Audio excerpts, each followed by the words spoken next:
মাদ্রাসা, ধর্মীয় অঙ্গনে, মাদ্রাসা অঙ্গনে, রাজনৈতিক অঙ্গনে ওনাদের অনেক খেদমত। তারপরে এখানে আছে ঝালকাঠি এনএস কামিল মাদ্রাসা। আমরা কায়েস সাহেব হুজুরের কথা শুনেছি, আল ইত্তেহাদ মা আল ইখতিলাফ, মতবিরোধের সাথে ঐক্য, অসাধারণ কথা। তো এই সমস্ত বড় বড় আল্লাহওয়ালাদের আগমন এই ভূখণ্ডে হওয়ার কারণে এখানে ধর্মীয় বিশৃঙ্খলা, মারামারি কম, আছে ঐক্য। ঠিক কিনা বলেন?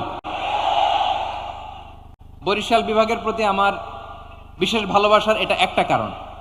২ নম্বর কারণ হচ্ছে, আমি ঢাকাতে যে মাদ্রাসায় পড়েছি, দারুন নাজাত সিদ্দিকিয়া কামিল মাদ্রাসা, আমার মাদ্রাসার শিক্ষক মন্ডলীর অধিকাংশ হচ্ছে এই বরিশালের। আলহামদুলিল্লাহ।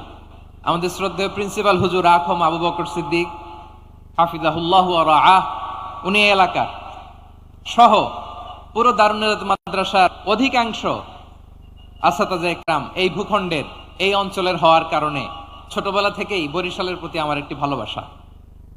তো আমি অন্তরের অন্তঃস্থল থেকে আবারও শুভেচ্ছা জানাতে চাই। আমি আমাদের অনেক ভাইদেরকে দেখতে পাচ্ছি, আপনারা বসার জায়গা পাননি, দাঁড়িয়ে আছেন এবং খুবই নিশ্চুপ, শান্ত, সুশৃঙ্খল। The people of Barishal, they are very smart, আলহামদুলিল্লাহ, মাশাআল্লাহ। এবং শ্রোতা যাদেরকে দেখতে পাচ্ছি, বেশিরভাগের বয়স 15 থেকে 25। জেনজি, যেখানেই যাই জেনজি আমারে ছাড়ে না, মাশাআল্লাহ। এরাই আগামীর বাংলাদেশ, এরাই বাংলাদেশ। এদের হাতে নিরাপদ আমার লাল সবুজের পতাকা, এদের হাতে নিরাপদ 56,000 বর্গ মাইলের প্রতিটি ইঞ্চি মাটি।